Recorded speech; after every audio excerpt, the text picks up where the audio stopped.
لیے بھیجا۔ میں نے کہا اللہ کی قسم میں نہیں جاؤں گا، حالانکہ میرے دل میں تھا کہ اللہ کے نبی صلی اللہ علیہ وسلم نے جو بھی فرمایا ہے میں اس کے لیے جاؤں گا۔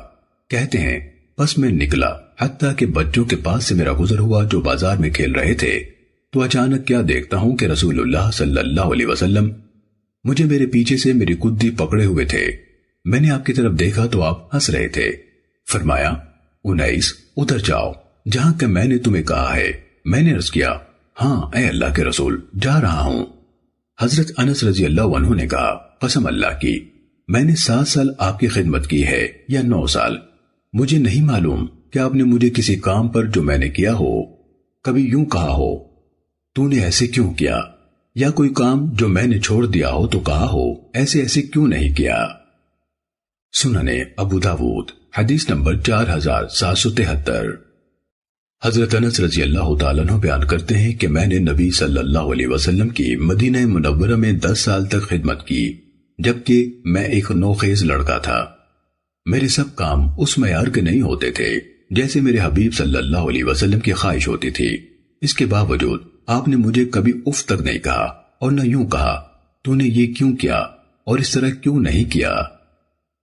سننے ابو داود حدیث نمبر 4774۔ حضرت ابو ہریرہ رضی اللہ تعالیٰ عنہ نے ہم سے بیان کیا کہ رسول اللہ صلی اللہ علیہ وسلم ہمارے ساتھ مسجد میں بیٹھا کرتے تھے اور باتیں کرتے رہتے تھے۔ جب آپ اٹھتے تو ہم بھی کھڑے ہو جاتے، حتیٰ کہ ہم دیکھتے کہ آپ اپنی کسی اہلیہ کے گھر میں داخل ہو گئے ہیں۔ چنانچہ آپ ایک دن ہمارے ساتھ باتیں کرتے رہے، جب آپ اٹھے تو ہم بھی اٹھ کھڑے ہوئے۔ پھر ہم نے دیکھا کہ ایک بدوی نے آپ کو جا لیا اور آپ کی چادر پکڑ کر کھینچنے لگا، حتیٰ کہ آپ کی گردن سرخ ہو گئی۔ حضرت ابو ہریرہ رضی اللہ عنہ نے بیان کیا کہ چادر بھی بڑی کھردری تھی۔ آپ اس کی طرف متوجہ ہوئے تو اس اعرابی نے آپ سے کہا مجھے میرے یہ 2 اونٹ لاد دیں، بلا شبہ آپ مجھے کوئی اپنے ذاتی مال سے نہیں دیں گے اور نہ اپنے باپ کے مال سے دیں گے۔ نبی صلی اللہ علیہ وسلم نے فرمایا نہیں میں اللہ سے استغفار کرتا ہوں، نہیں میں اللہ سے استغفار کرتا ہوں، نہیں میں اللہ سے استغفار کرتا ہوں، اور میں تجھے اس وقت تک نہیں دے سکتا جب تک مجھے چھوڑ نہ دو جو یہ تم نے مجھے پکڑا ہوا ہے۔ اور وہ بدوی ہر بار آپ سے یہی کہتا تھا اللہ کی قسم میں تمہیں نہیں چھوڑوں گا، اور راوی نے پوری حدیث ذکر کی۔ پھر آپ صلی اللہ علیہ وسلم نے ایک شخص کو بلایا اور اس سے کہا اس کے یہ دونوں اونٹ لاد دو، ایک پر جو اور ایک پر کھجور۔ پھر آپ ہماری طرف متوجہ ہوئے اور فرمایا تم لوگ جاؤ، تم پر اللہ کی برکتیں ہوں۔ سننے ابو داود حدیث نمبر 4775۔ حضرت عبداللہ بن عباس رضی اللہ عنہما سے روایت ہے نبی صلی اللہ علیہ وسلم نے فرمایا نیک چلن، عمدہ کردار اور میانہ روی نبوت کا 25واں حصہ ہے۔ سننے ابو داود حدیث نمبر 4776۔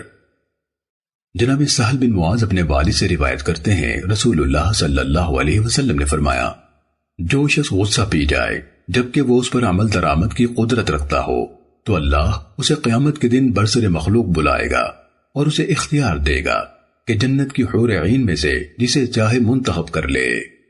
امام ابو داود رحمہ اللہ فرماتے ہیں کہ سند کے راوی ابو مرحوم کا نام عبد الرحمن بن میمون ہے۔ سننے ابو داود حدیث نمبر 4777۔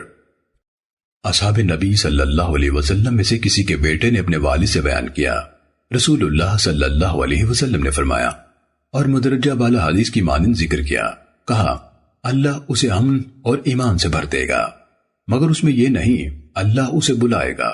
مزید کہا جس شخص نے زینت اور جمال والا لباس ترک کیا حالانکہ وہ اس کی استطاعت رکھتا ہو۔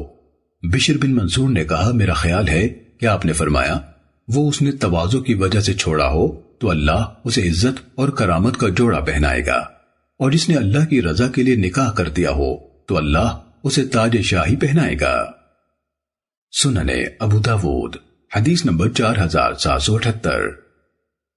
حضرت عبداللہ بن مسعود رضی اللہ تعالیٰ عنہ سے مروی ہے رسول اللہ صلی اللہ علیہ وسلم نے فرمایا تم لوگ زبردست پہلوان یعنی بہت زیادہ پچھاڑنے والے کسے کہتے ہو؟ صحابہ نے کہا جسے لوگ پچھاڑ نہ سکیں۔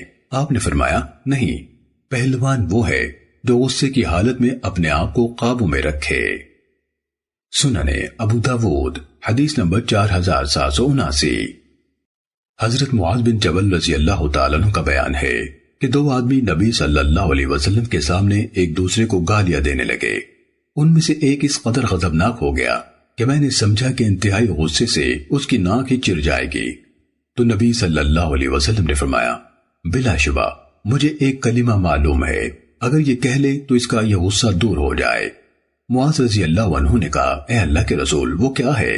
آپ نے فرمایا، یوں کہہ لے، اللہم انی اعوذ بک من الشیطان الرجیم، اے اللہ میں شیطان مردود کے شر سے تیری پناہ چاہتا ہوں۔ چنانچہ حضرت معاذ رضی اللہ عنہ اس شخص سے کہنے لگے کہ یہ کلمہ پڑھ لے، مگر اس نے انکار کر دیا، بلکہ اور لڑنے لگا اور غصے ہونے لگا۔ سننے ابو داود حدیث نمبر 4780۔ جناب